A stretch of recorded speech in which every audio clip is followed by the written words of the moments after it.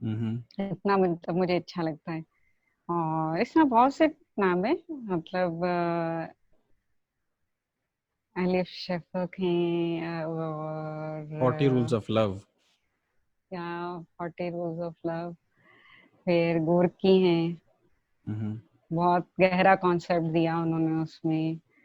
फिर फ्रांस से चेखव हैं, बहुत ज़बरदस्त। मतलब मतलब उनका अफ़साना बहुत जानदार है।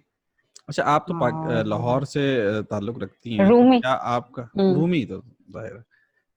तो हुँ। लाहौर में पाक टी हाउस की बड़ी अहमियत है, तो आप भी वाबस्ता रही हैं कभी?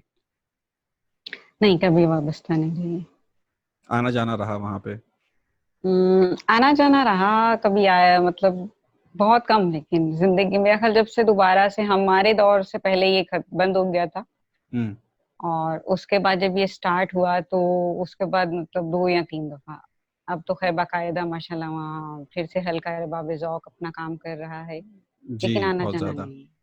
अच्छा, अच्छा। हुँ।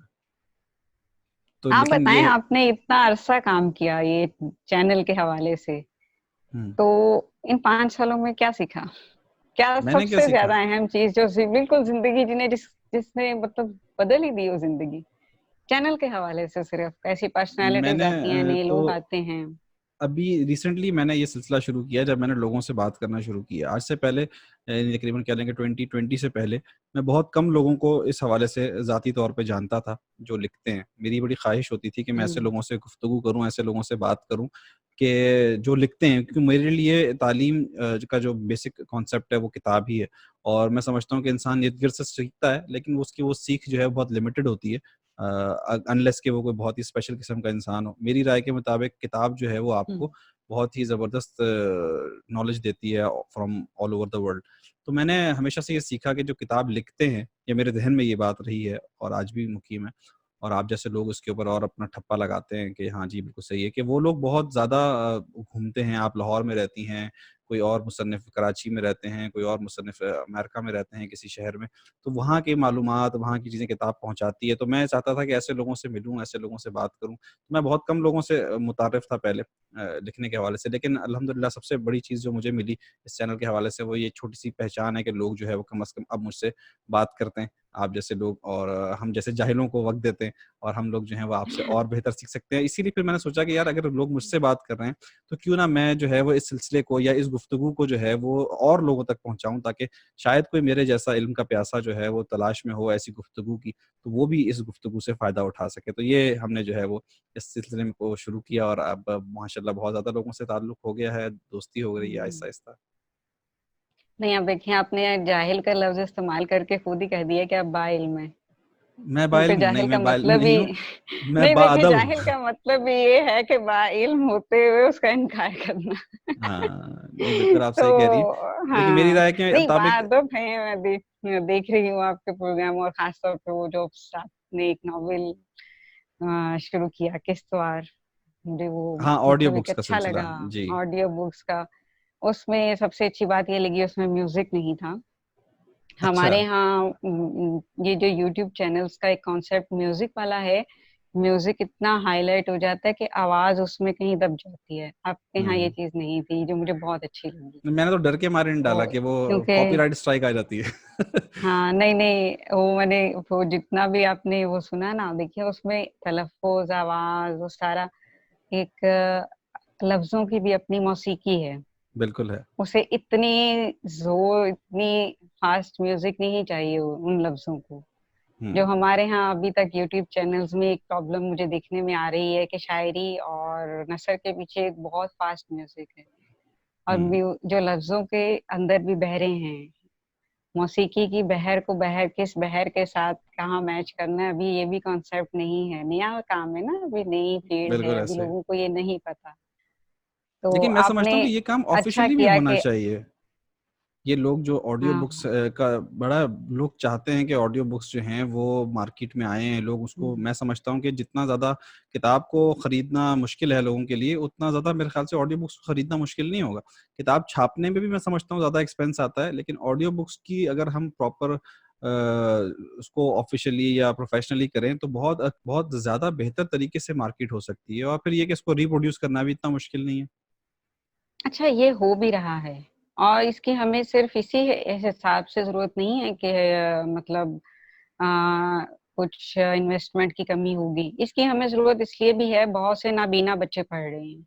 बिल्कुल, मेरा अच्छा, उनको ये इनिशियल चीज स्टार्ट भी इसी जरूरत, वजह से था। हाँ, उनको इस चीज की बहुत जरूरत होती है। हम गवर्नमेंट कॉलेज में थे तो हमारे यहाँ स्पेशल एजुकेशन, स्पेशल कोटे पे वो बच्चे आते थे, और वो दूसरे स्टूडेंट से ये चीजें रिकॉर्ड करवाते थे।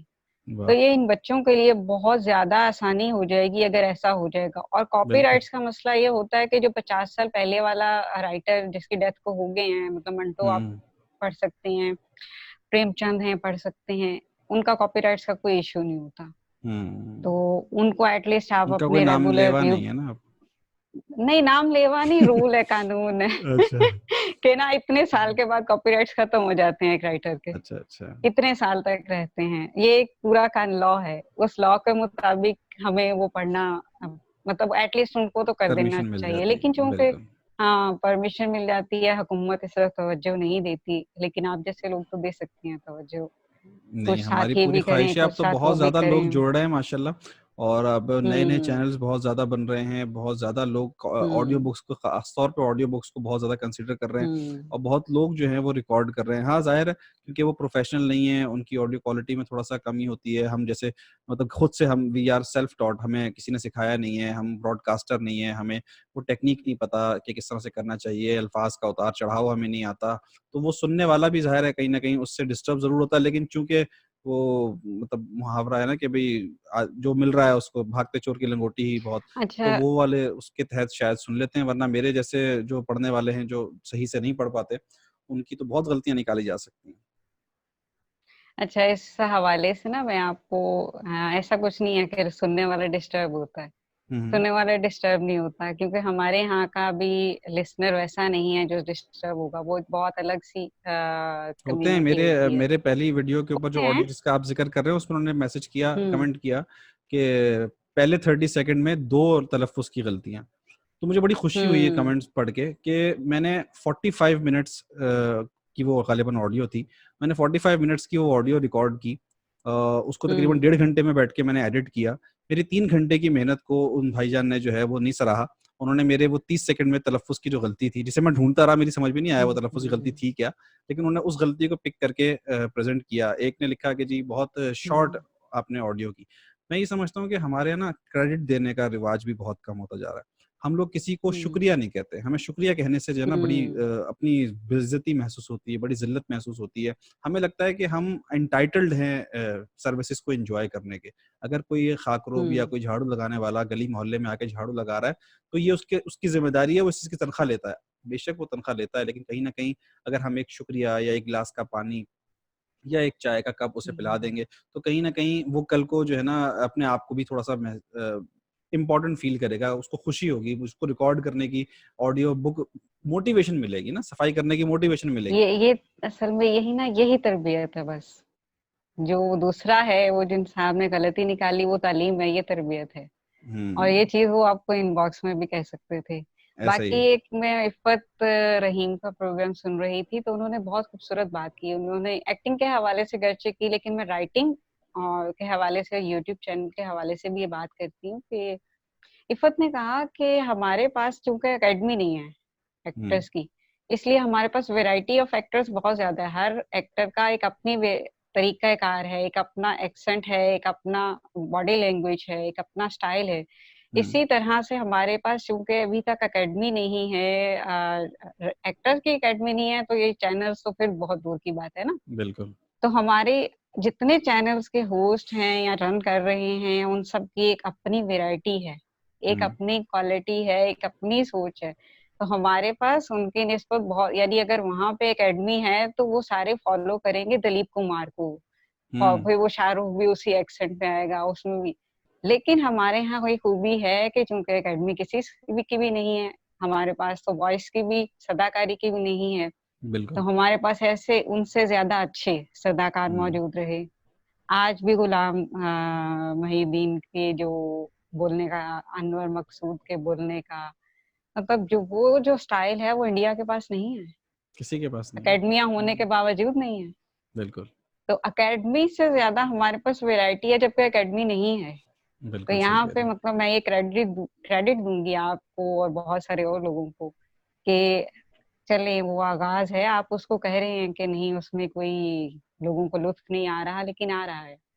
बिल्कुल मैं उनको समझता हूँ कि ज़रूरत है। बहुत शुक्रिया आपकी इस अब मोहब्बत का, आपने इसकी जो है इज़्ज़त हुँ, अफ़ज़ाई की कि आपने उसको सुना और आपने जो है वो मेरी तारीफ़ का भी कुछ अल्फ़ाज़ अदा किए। लेकिन यकीन करें इसकी बहुत ज़रूरत है और ये बहुत ज़्यादा आसानी हो हुँ, जाएगी हमारे लिए किताब पहुँचाना आगे तक। और अगर हमारे पब्लिशर्स जो है वो इसके ऊपर थोड़ा-सा फ़ोकस करें और इस काम को प्रोफ़ेशनली करें, तो ना सिर्फ़ ये कि इससे बहुत सारे लोगों को रोज़गार मिलेगा, जो वॉइस ओवर आर्टिस्ट हैं उनको रोज़गार मिलेगा। इसके अलावा ये भी है कि कहीं न कहीं हमारे जो लिखने वाले हैं, उनकी किताब दूर तक पहुँचेगी और ला ज़्यादा से नहीं, ज़्यादा आप लोग उससे यकीन यकीन करें, उसे पब्लिशर को रोज़गार मिलेगा। उसमें भी जो बिल्कुल। सदाकार है, उसको बिल्कुल रोज़गार नहीं मिलेगा। अच्छा। पाकिस्तान के कॉन्सेप्ट के हवाले से बता रही हूँ मैं आपको। हुँ, हुँ। यहाँ किताब अभी भी छप रही है, इतने बड़े-बड़े शोरूम्स हैं, एक पूरे एक नया कल्चर दिया, किताब कल्चर दिया इन पब्लिशर्स ने। बिल्कुल। और अगर ये भी ई-बुक के बाद ये अगर वीडियो या ऑडियो नहीं, बुक हमारे तो ई-बुक अभी इंट्रोड्यूस तक शुरू करवा ही नहीं देते हुई हैं ना, ना, ऑफ़िशियली तो ई-बुक भी शुरू नहीं नहीं, हुई। वो तो स्कैन करके मैंने ऑफ़िशियली नहीं, डाल दिया, आपने इंडिया ने डाल दिया शुरू कर किसी ने। दिया। हुँ, नहीं, हाँ, इंडिया ने बल्कि वो तो बाकायदा शुरू किया है। किंडल, अमेज़न इसके ऊपर जो कॉन्सेप्ट आया है, वो तो फिर अच्छा हुँ, कॉन्सेप्ट है ना, प्रोफ़ेशनली अच्छी क्वालिटी में आपको टेक्स्ट हुँ, पढ़ने को मिलता है। वरना हमें तो आधे टेक्स्ट जो है वो हुँ, मिटा हुआ होता है, जिसने उसमें स्कैन किया बेचारे ने कर दिया। हुँ। तो ये है कि तो इंशाअल्लाह बहरहाल अल्लाह ताला हमारे बेहतरी करेगा, हुँ, कोई ना कोई हमारे कल्चर में इंशाल्लाह। एक किताब की जो है बड़ी अहमियत है हमारी ज़िंदगी में और हम कोशिश कर रहे हैं कि किसी न किसी तरीके से इस हुँ, कल्चर को प्रमोट करें। और इसी सिलसिले में हम बहुत सारे लोगों से राब्ता करते हैं, आपसे भी किया, आपने वक़्त दिया, आपकी इस तमाम गुफ्तगू से मैंने बहुत कुछ सीखा और आई होप कि हमारे सुनने वालों ने और देखने वालों ने भी यकीनन बहुत कुछ सीखा होगा। और मेरी ये ख़्वाहिश है कि हम ज़्यादा से ज़्यादा लोगों को जो है वो किताब के प्लेटफ़ॉर्म से जोड़ सकें और उसके लिए ही हम मुख्तलिफ़ किस्म के प्रोग्राम और मुख्तलिफ़ किस्म के एपिसोड्स जो है वो करते हैं। आज के एपिसोड में हमने आपको ज़हमत दी और आपने बहुत बेहतरीन और बहुत इम्पोर्टेंट पॉइंट्स के ऊपर रोशनी डाली। इंशाल्लाह फिर आपसे ज़रूर एक दफ़ा राब्ता करेंगे कुछ अरसे के बाद, जब आप जो है वो कोई अपने चैनल के ऊपर नया सिलसिला शुरू करेंगे यूट्यूब का। जो लोग राबिया के चैनल को सब्सक्राइब करने में इंटरेस्टेड हैं, राबिया अल रबा के नाम से इनका यूट्यूब चैनल है, उसे ज़रूर आप सर्च करें और जाके वहाँ देखें कि राबिया जो है वहाँ पे किताबों के रिव्यूज़ भी करती हैं और मुख्तलिफ़ किस्म की जो है वो चीज़ें वहाँ पे अपलोड करती रहती हैं। तो उम्मीद है कि राबिया आपको भी आज की इस महफिल में मज़ा आया होगा। नहीं, कुछ बहुत फाइनल अच्छा वर्ड्स अगर आप लगा, हमारे बहुत लिसनर्स को कहना मुख्तलिफ। चाहें तो। सबसे पहले ये कि बहुत अच्छा लगा। शुक्र है कि इंटरव्यू नहीं था, बहुत मुख्तलिफ किस्म की डिस्कशन थी। ये एक और तरह का ये वीडियो दरवेशों का डेरा था, वो रिटर्न था, ये अच्छा वीडियो जी, था। बिल्कुल। तो अगर ये वो आपने तो अभी मुझे कह दिया कि इसकी दूसरी किस्त भी होगी कुछ अरसा इंशाल्लाह पूरी बाद। कोशिश करेंगे। तो हाँ, तो वो मुझे इस बात पे हुई कि यार ये दरवेशों का डेरा पार्ट 2 भी आने वाला है, क्योंकि हाँ, दरवेशों का डेरा पार्ट 2 की वैसे, लेकिन ओवरऑल मुझे बहरहाल बहुत अच्छा लगा। बहुत बहुत शुक्रिया। खुश रहिए, चैनल को इसी तरह चलाते रहिए। हम आपकी नई किताबों के साथ मतलब सुनना चाहते हैं, नई किताबों को आपकी आवाज में। और आप भी मुख्तलिफ तजुर्बात करते रहते हैं, इसी तरह लोगों से कनेक्ट रहिए। और इंशाल्लाह। बस यही है कि इल्म बांटने की यही है कोशिश करें, अपना इल्म अपने पास लेके ना चले जाएं कब्र में। हम सब ने मिलके मिट्टी में मिट्टी हो जाते हैं। बिल्कुल सही बात है। तो इस इल्म को बांट दें, ये हमारे पास अमानत है, वरना जाके इसका भी हिसाब भी देना है। और हिसाब ना भी देना हो तो मिट्टी हो जाएगा। तो इसे बहुत बच्चों को दे खूबसूरत के बात, चले जाएं तो अच्छा है। बहुत खूबसूरत बात की राबिया। बहुत शुक्रिया हाँ, राबिया आपका, हाँ, अपना ख्याल रखिए। बहुत शुक्रिया। फिर इंशाल्लाह नई वीडियो में ओके। आप लोगों से मुलाकात होगी। खुश रहिए, अल्लाह हाफ़िज़।